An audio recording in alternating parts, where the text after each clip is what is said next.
I mean, this is a good way to get a lot of seats available in your area. If people see that you're nuts, believe me, you're going to get a seat and no one's going to sit near you.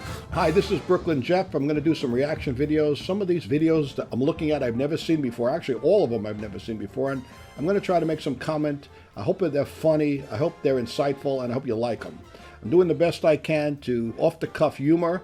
I'm from Brooklyn, but I think now I'm going to be called Brooklyn Jeff, a.k.a. Venice Jeff, because I live in Venice Beach, California. So I have a new alias. But don't come visit me, okay, because I don't live in a fucking mansion, all right? Today I'm going to be watching a video called Only in New York, which I guess means this could only happen in New York. Now, I have never seen this video. I've heard about the video from the person who's presenting it to me. I have no idea what I'm watching, no idea what I'm seeing, and I'm going to try to make some comment that is funny and appropriate. Since I grew up in Brooklyn, and I spent almost all my youth there until I was finished with college. Amazingly, if you look at me, you would never think I did finish college, but I did. Hopefully you like what I say. Some of it is insightful, some of it will be funny, and most of it's going to be truthful, honest, and off the cuff. Take care. Brooklyn Jeff. Okay, Only in New York. Harry Kushner's, there's a bus. Somebody's standing in front of a bus, leaning on a bus. Listen. In New York, anything is possible. People are insane. In New York, I would expect the bus driver to pull forward, but I guess he stopped the bus by stepping in front of it. And some guy sticking out his tongue and acting like he's giving oral sex to somebody or something, or he's got some type of sick problem. What is this? Oh, a musician. There's always a musician playing horrible music on the damn train or bus. And got no idea what that is. This is a person stretching in New York playing the trumpet. I mean, you know what? People in New York have nothing else to do but make an ass of themselves. There's a part of a wall, part of a sign that came and smashed a woman.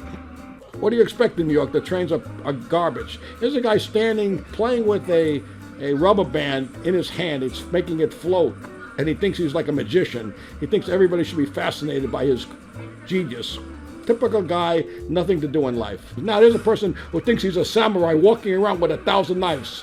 Who would be in that car with him? Who would be 1,000 samurai blades? Now there's a girl who's drinking alcohol. She's a definite alcoholic, but she's got one of those hider safes that looks like it's like skin cream or something, because nobody's drinking skin cream. Here's a guy who thinks he's a rock star. He's dancing to himself. I mean, this is a good way to get a lot of seats available in your area. If people see that you're nuts, believe me, you're going to get a seat and no one's going to sit near you. So you're going to have a very comfortable spot on the train. And this guy looks like he's insane. Okay, when you're in a train and you try to stuff your ass in there, sometimes your ass sticks out and people push you in. It's a snake. Another genius carries a snake on the train. I don't know what this guy is doing. He's, you know what? I actually hate people who sing to themselves. I despise it. Oh, that's good. Somebody is farting on other people. You know what? I actually think that's a fantastic idea. When anybody annoys you, just blow a fart right on them. Turn your ass around. Brilliant. Absolutely brilliant. And everybody is laughing at her. She's farting on people. You know what? I wish people would laugh when I farted on them. People are maniacs. And oh, this guy's got a pet squirrel. I mean, you know, it's a cheap pet. I understand. I actually like squirrels. I used to feed them all the time as a kid, but I never saw anybody put a leash on them and take them as a pet. I mean, I would think a dog or a cat would be a little bit easier to deal with, but whatever. You want a pet squirrel? Go right ahead, buddy. And you know what? Pet squirrels like nuts, and you're nuts. Okay? Absolutely nuts. Take your meds. There's a person humping a train.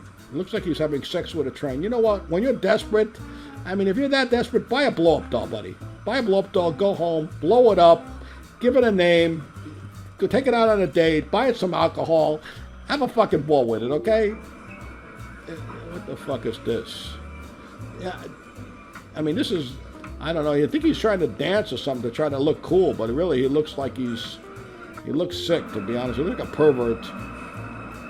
Somebody is looking up at the sky, and there's nothing there except a ceiling with lights on. Only in New York do you see crazy people. I mean, you see crazy people all over, but this guy is looking at, sometimes people just look up. There was like a thing in New York where people just looked up and other people would follow along with them. Maybe he's trying to be that guy.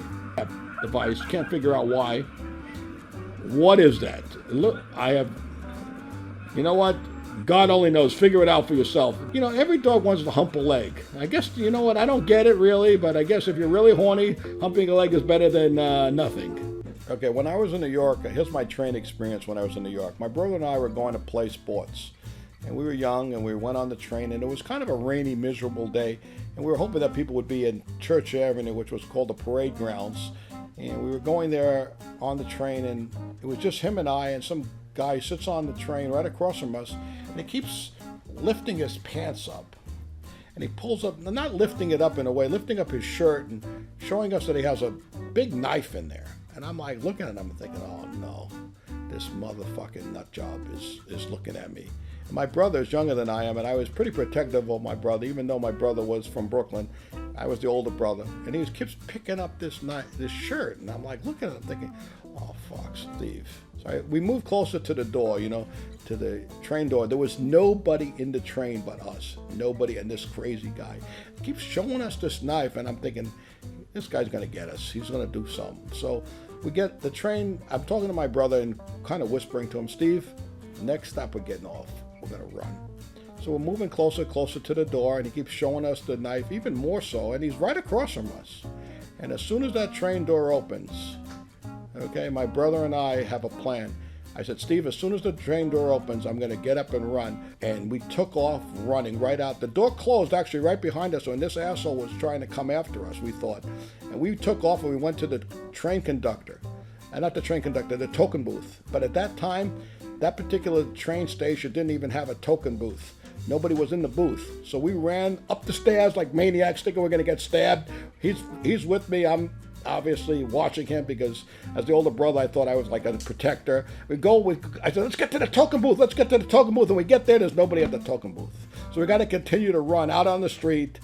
The guy didn't follow us that far, but certainly, look, that's the way it was. Brooklyn in the old days is not the hipster, bougie place it is now. When I grew up in Brooklyn, it was a tough place with tough kids, tough people, and fighting. I actually had a paddle in my hand. I do remember swinging the paddle at him when he was coming through, trying to get through the door. I do remember that. I had a racket in my hand. But certainly that knife didn't make me feel good, and he was definitely out of his mind. Nobody would show you a knife if they had good intentions. So that's my Brooklyn story about the train. Additionally, there was a train station when I was a kid that was really scary. It was called Stillwell Avenue. And Stillwell Avenue, basically, there was never a police officer at that time on the train station. And it was in Coney Island, the beginning of Coney Island. So if you were there late at night and you had to use that train station to change trains, I mean, you never knew who was going to be on that station. And if some crazy person was on that station, you could scream all you want. No one was going to come help you. There was nobody there. So it was a pretty dangerous station, Stillwell Avenue, and I had to use that station quite often. So, look, trains were tough. Right now, when I was in New York, I took them. But certainly in the days that I was a child, and when I was younger, it was a tough place, still a crazy place. Additionally, people sweat, smell, stink. They read the paper in front of you. They infringe upon your space. They don't get up. I mean, it's just not a great environment, but it is good transportation. And in LA, we have nothing like that. We should have public transportation to get you somewhere. But of course, in LA, you can't get anywhere without a car. I mean, if you try to take a bus or a train somewhere, I mean, you might get there, but it'll be 4 hours later. In New York, you get there pretty quickly. You want to go to the Valley from Santa Monica and you take a bus, I say 2.5 hours. In New York, if you want to get somewhere taking a train or bus, sometimes it's a lot quicker than a car. So all I can say is be careful when you're in New York. Be aware. Remember that it's a tough place. There's trouble out there. And try to travel with people. And if you're in a train, try to be near the conductor. That was my mother's advice, and I still think it's a good advice because the conductor is a live person who can help you. Take care. Brooklyn Jeff, signing out.